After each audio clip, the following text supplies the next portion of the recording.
కొత్త technology Tirupati IIT వారి కృషితో వచ్చిన పర్వియస్ కాంక్రీట్ పేవ్మెంట్ టెక్నాలజీతో ఓ రోడ్డును ప్రయోగాత్మకంగా నిర్మిస్తున్నాం స్థానిక 6వ వార్డులో.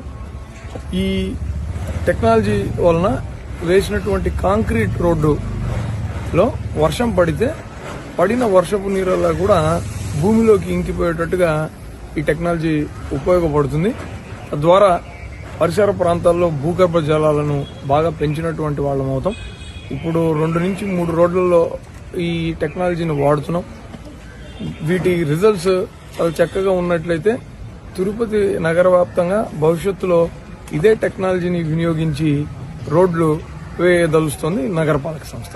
తర్వాత వర్షపు నీరంతా కూడా డ్రైన్లో పోయేసి బయటికి వెళ్లిపోతున్నాయి. భూగర్భ జలాల స్థాయి చాలా తగ్గిపోతుంది. ఆ లెవెల్స్ తగ్గిపోవడం వలన నీటి ఎద్దడి వస్తుంది. ఇలాంటి రోడ్లు ఉండడం మూలంగా ఏమవుతుందంటే వర్షపు నీరునంతా కూడా భూమిలోకి పంపించుకోగలిగి పక్కనే ఉన్నటువంటి బోర్ పాయింట్లన్నీ కూడా రీఛార్జ్ అవుతాయి. దానివలన నీటి ఎద్దడి కూడా భవిష్యత్తులో ఉండబోదన్నది ఈ టెక్నాలజీ వలన స్పష్టంగా తెలుస్తోంది.